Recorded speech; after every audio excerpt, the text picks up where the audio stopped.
Welcome back to the video blog. Adam Daniel Mezei is my name, dispatching from here in sunny T.O. Thanks again for watching. Stay young. Stay young as long as you can. Do anything you can to stay as young as you can be. What do you got to do to stay young? Well, I'll tell you what I do, and I'll tell you what seems to work for me. And then we can share some ideas about what works for you. And I'll do the old gay, leave it in the comments below. So, first thing is exercise. Exercise every day if you can, 6 times a week ideally. Doesn't have to be a strenuous workout. It could be just half an hour of maintenance.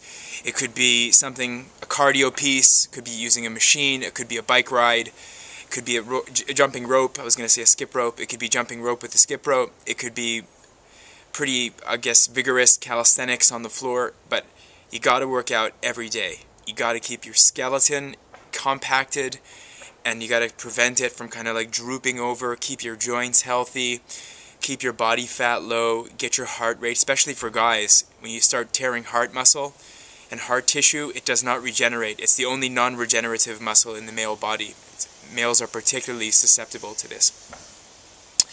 So make sure that you get your exercise. Get one good sweat a day. And this kind of leads into the next point, which is fuck a lot. Have a lot of sex.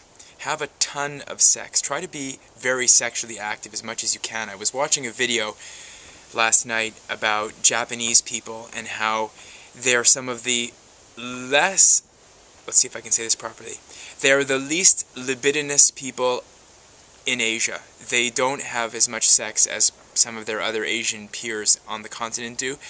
And in the world, they're not very sexual people, and this is kind of ironic because you'd think that they would be, given some of the images that are in their manga and their anime and this kind of thing. You'd think that they'd be like an overly sexed people, but they're not. They don't really have a lot of sex. But if you have a lot of sex, it keeps you young, it keeps your pressure low, it keeps your fluids in circulation, and it keeps the toxins out of your body, and it keeps you kind of, how do I describe it?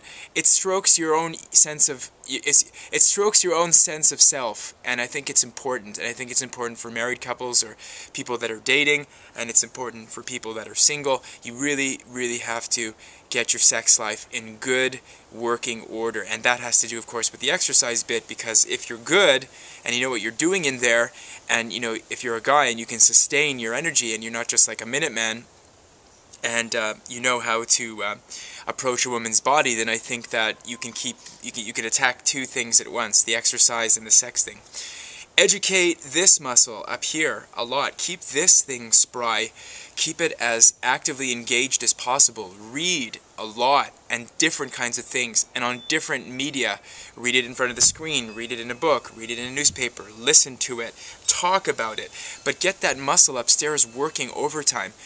Constantly challenge it and stuff it with information.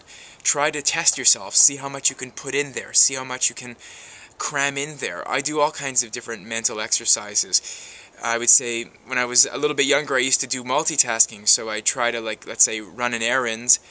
Well, let's try this. I used to iron a shirt. I used to have something that I was listening to while I had the radio going at the same time. I was trying to, break my attention span into, 3 different sectors. It was a bit nutty, but I practiced at being able to do, believe it or not, 2 or 3 things at the same time. And I wanted to challenge this muscle as much as possible, keep it engaged.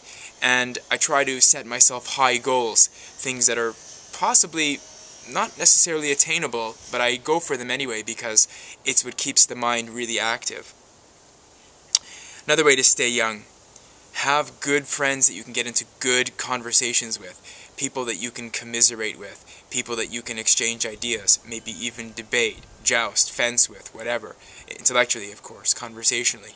Have people that you don't necessarily agree with, but not strife or tension or stress, but have people that you can really engage on a real sort of soulful, heart-to-heart level. Have a lot of those kinds of people in your life, and it's a good prescription for keeping young.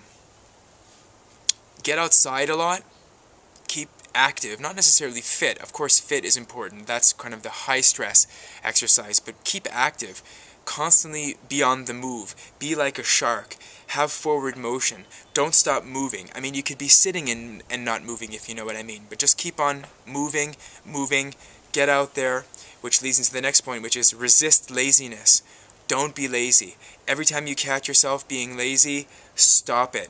Go against the grain. If you find yourself sleeping too much, set your alarm 2 hours earlier. If you find you're sleeping too much, sleep 4 hours instead of 8 hours. Sleep 6 hours instead of 9 hours. Don't be lazy. Every time you think that you can't do something, do it. You don't want to polish your shoes, polish your shoes. You don't want to wash the dishes, wash the dishes. You don't feel like, I don't know, cleaning the toilet, clean the toilet. Don't be lazy. Every time you find yourself slipping into routines and grooves, go against the grain and reverse your natural inclination to want to do the opposite. Traveling's good too, because you get out there and you see cultures, and it gives you a sense of self, and it helps, improve your perspective, which is connected to the bit about reading. Stay young as long as you can. Do whatever you can to resist the downward pull. People that are living in cities where you have routine lifestyles, it is incumbent upon you to work extra hard to make sure that you don't fall into ruts and routines. I see it very often with people that just don't challenge themselves. They don't want to do things, above the standard. You fall into like a work routine. You don't leapfrog the standard schedule. You don't push yourself in the evening because you're worried that the next day you're not going to have enough energy. I mean, there's some planning that you have to do in life, but there's some planning that's just needless, pedantic, and overly anxious planning. That's what I would say, over-anxious planning. Have a little bit of room for spontaneity in your life. That's another way to stay young. Keep a healthy swath of your time, of your daily schedule for spontaneity. And just, engage. Always engage. Be engaged with life. Plug in. Don't disengage from life. Whatever you have to do, whether it's reading books or watching films or going on excursions or just heading out into the city or going to bars or sitting out at cafes or enjoying the sunshine or just doing whatever hobby floats your boat.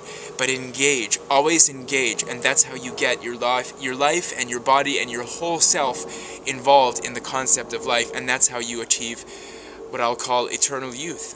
And even if you have gray, flecks in your hair, or, something in your body's not working properly, or you have a bit of an illness or something, or you're taking some medication, you can always keep young at heart. And that's what I think is the lesson of today. Thanks again for watching, and I'll be back again with more videos tomorrow.